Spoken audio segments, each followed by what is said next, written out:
কাহিনীরা শিশুরা অনেক সময় কাহিনী শুনতেও পায় না, যদি ধরেও নি যে শিশুটি কাহিনী শুনতে পাচ্ছে, তা সত্ত্বেও সেই কাহিনীটিতে ছাপার অক্ষরে বিভিন্ন চিত্রসহ তার হাতে এনে দেওয়া তার বোধের বিকাশের জন্য খুব জরুরি হয়, যাকে আমরা ইংরেজিতে বলি কগনিটিভ ডেভেলপমেন্ট। এই পড়া, তার অর্থ যে মানে বুঝে পড়া, না বুঝলে যে পড়া হলো না, নিছক বর্ণজ্ঞান নির্ভর হয়ে পড়লে যে পড়া হয় না, এই বোধটা একটি শিশুর কাছে খুব স্বাভাবিকভাবে এনে দেওয়ার জন্যই প্রথমেই কাহিনীর প্রয়োজন। শিশুদের কাছে এটি খুব উপদেশের মতো করে বলবার দরকার নেই। শিশুরা এই সত্যটুকু চিনে নিলেই হবে যে পড়া মানেই বোঝা, পড়ে বুঝতে হবে।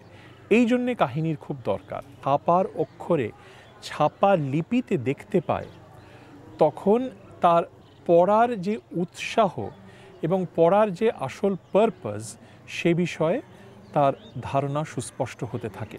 এই জন্যে কাহিনী ছাড়া কখনো কোনো পড়া শেখার ক্লাস শুরু করা উচিত নয়। আপনাদের নির্দেশিকায় দেখবেন যে এই কাহিনীটি ধাপে ধাপে কিভাবে করাতে হবে তার একটা সুস্পষ্ট নির্দেশ দেওয়া আছে। কাহিনীটা প্রথমে শিক্ষক পড়বেন, এই জিনিসগুলোর উপর বিশেষভাবে নজর রাখতে হবে। কি করতে হবে সে তো ভিডিওতে আপনারা দেখতে পাবেনই, কিন্তু কতকগুলো কথা আমি একটুখানি আরেকবার আপনাদের মনে করিয়ে দিতে চাই। যেমন ধরুন, যখন শিক্ষক পড়ে শোনাচ্ছেন, যখন আপনারা শিশুদের পড়ে শোনাবেন, তখন দেখবেন শিশুরা যেন আপনাদের পিছে পিছে এগুলো আপনার শুনে শুনে এগুলি বলবার চেষ্টা না করে। এতে কি হয়, শিশুটির হয়তো লিসনিং কম্প্রিহেনশন বাড়ে, কিন্তু রিডিং কম্প্রিহেনশনের ক্ষেত্রে খুব অসুবিধে হয় পরবর্তীকালে। ফলে শিশুদের বলবেন যে আমার অনুবর্তন করুন, আমাকে পিছে পিছে আমাকে অনুসরণ করে যেও না, আমি বলার পর বলো না। দেখো, আঙুল দিয়ে শব্দগুলির ওপর, বাক্যগুলির ওপর দেখতে থাকো, এবং এর সাথে একটা ভালো পড়া আমরা একটি কাহিনীকে কিভাবে আমাদের গলার স্বরের ওঠানামার সাথে সাথে কিভাবে শোনাবো, তার একটা সুন্দর মডেল রিডিং বাচ্চাদের সামনে যাওয়া দরকার।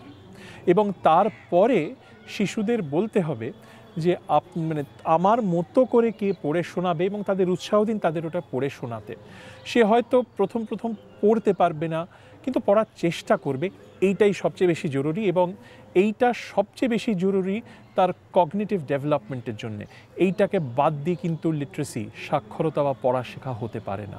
কাহিনীটি ধাপে ধাপে কিভাবে করতে হবে, এটা আপনারা তো ভিডিওতে দেখতেই পাবেন, নির্দেশিকাতেও সুস্পষ্টভাবে দেওয়া রয়েছে। কিন্তু কতগুলি কথা আমি একটু বলে দিতে চাই, যেটি আপনাদের স্মরণ রাখা বিশেষভাবে জরুরি হবে। প্রথম হচ্ছে যে কাহিনীটির ওপর চর্চা করা, এটা খুবই জরুরি।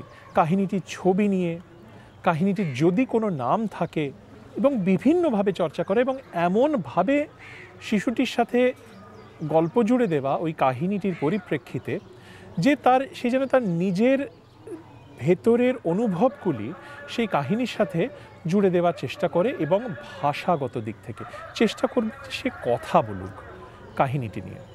এবং সে কাহিনীটি যদি কোনো নাম থাকে, জিজ্ঞেস করা যে এই নামটা শুনে কি মনে হচ্ছে যে কাহিনীটাতে কি হতে পারে, বা ছবিটি দেখে জিজ্ঞেস করা যে এটা কিসের কাহিনী বলে মনে হচ্ছে, এই জাতীয় চর্চা করা।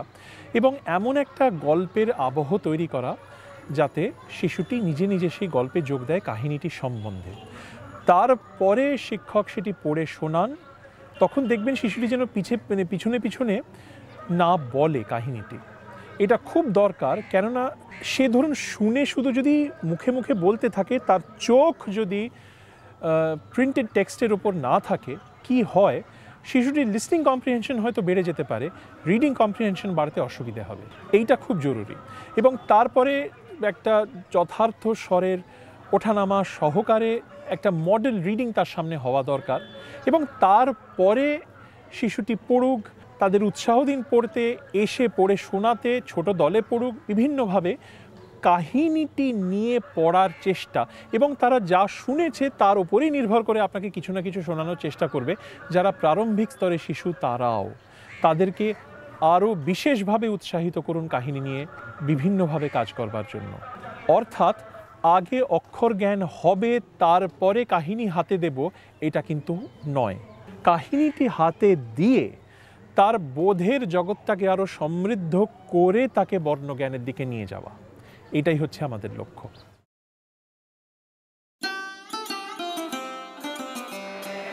সবাই কেমন আছো? সবার হাতে গল্পটা আছে তো? আরে বাহ, খুব ভালো হয়েছে। ঠিক আছে, এর মধ্যে ছবি গল্পের মধ্যে কিসের কিসের ছবি আছে? চারিদিকে গাছপালা, একটি কলসি পিচকারি আছে, উপরে বুকে ফেলছে আমি দেখতে পাচ্ছি। বাহ, খুব ভালো। আচ্ছা বলো তো, ছবিটা যদি এমন হয় তাহলে এর ঘটনাটা কি হতে পারে? এই কাকটার এর ভেতরে বাচ্চা পড়ে গিয়েছিল, ওখানে বসেছিল আর চারিদিকে গাছপালা। তাহলে ওই কলসিতে কি কি ভেবে ভেবে একবার উঠে দেখলো কলসির উপরে বসে কিচ্ছু নেই।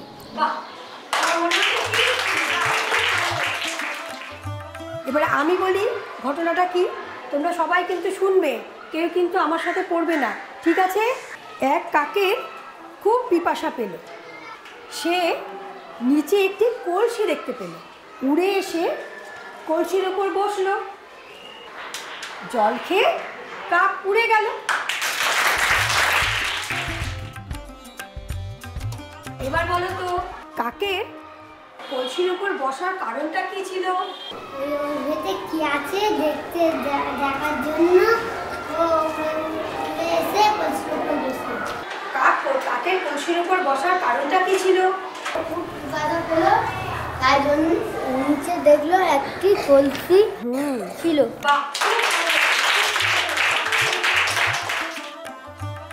আচ্ছা বলো তো, তুমি যদি কাক হতে তাহলে এই গল্পটা তোমার বন্ধুকে কেমন করে শোনাতে? দেখি কে বলবে?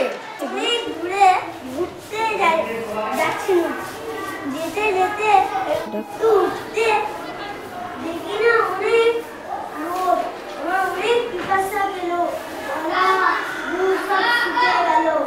আমি উঠতে উঠতে এই একটা ডালে বসে গেলাম, দেখি না এদিকে ওইদিকে তাকিয়ে দেখলাম একটা কিছুই নেই। তারপর তাকিয়ে দেখলাম ওইদিকে ওইদিকে, দেখলাম একটা কলসি, সেই কলসিটা উড়ে উড়ে উড়ে গেলাম, গিয়ে নামিয়ে জল পড়তাম। তারপর জলটা উঠে এলো, তারপর আমি মুখ নামিয়ে জল খেলাম। আমি পড়ছি, তোমরা আঙুল রেখে রেখে যাও। এক কাকের খুব পিপাসা পেল, সে নিচে একটি কলসি দেখতে পেল, উড়ে এসে কলসির উপর বসলো, জল ছিল অনেক তলা, নাগাল পাওয়া গেল না, জল খেয়ে কাক উড়ে গেল।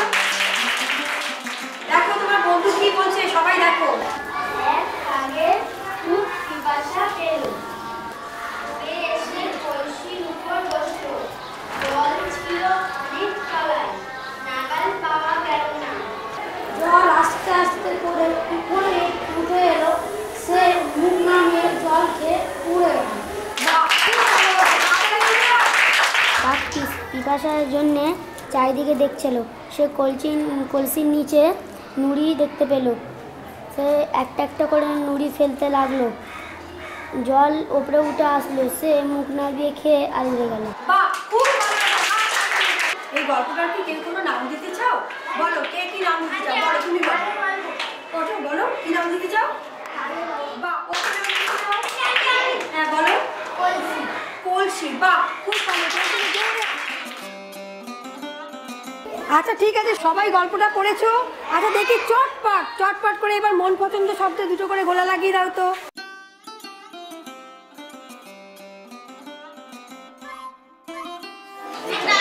সবার হয়ে গেছে?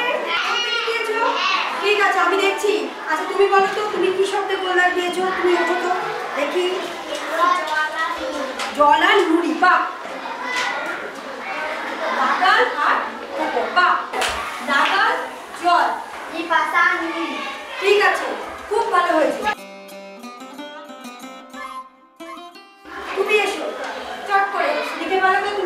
দিয়েছে একটা লিখে পারো তো।